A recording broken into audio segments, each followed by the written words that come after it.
ایک وقت کی بات ہے، ایک عظیم بادشاہ تھا جس کا نام سلیمان بن ادہم تھا۔ اس کی سلطنت سمندر کے کنارے سے لے کر پہاڑوں تک پھیلی ہوئی تھی۔ دولت، فوج اور طاقت سب کچھ اس کے قدموں میں تھا، مگر اس کے دل میں سکون نہیں تھا۔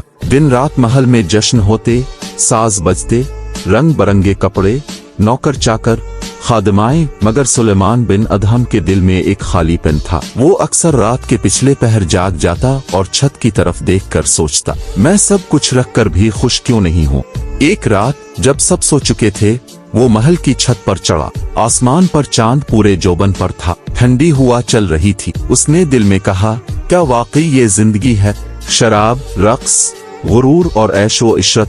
اچانک اس نے نیچے سے ایک آواز سنی، کسی فقیر کی۔ وہ محل کے باہر بیٹھا ہوا تھا اور اونچی آواز میں کہہ رہا تھا، اے لوگو، کیا تمہیں شرم نہیں آتی؟ تم سونے کے محلوں میں رہتے ہو اور اپنے رب کو بھول گئے ہو۔ بادشاہ غصے میں آ گیا، کون ہے یہ گستاخ؟ پہرے داروں کو حکم دیا، اسے پکڑ کر میرے سامنے لاؤ۔ فقیر کو بادشاہ کے سامنے لایا گیا۔ وہ ایک کمزور بوڑھا شخص تھا، مگر چہرے پر نور تھا۔ بادشاہ نے کہا، تجھے پتہ ہے تو کس سے بات کر رہا ہے؟ میں اس ملک کا بادشاہ ہوں۔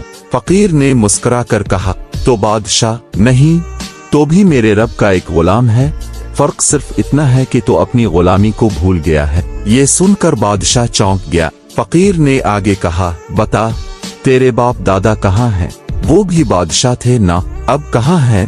بادشاہ کے پاس کوئی جواب نہیں تھا۔ فقیر نے آخری بات کہی، جب موت آئے گی تیری سلطنت تیرے ساتھ نہیں جائے گی، صرف تیرا عمل جائے گا۔ جا اپنے دل سے پوچھ، کیا تیرا دل زندہ ہے؟ یہ الفاظ بادشاہ کے دل میں تیر کی طرح لگے۔ وہ رات بھر سو نہ سکا۔ پہلی بار اسے احساس ہوا کہ وہ ایک قیدی ہے، اپنے غرور، اپنی دولت اور اپنی خواہشات کا قیدی۔ صبح ہوئی تو وہ خاموش بیٹھا رہا، کسی کو کچھ نہ کہا، صرف دل میں ایک سوال گردش کرتا رہا، کیا میں اللہ کو بھول چکا ہوں؟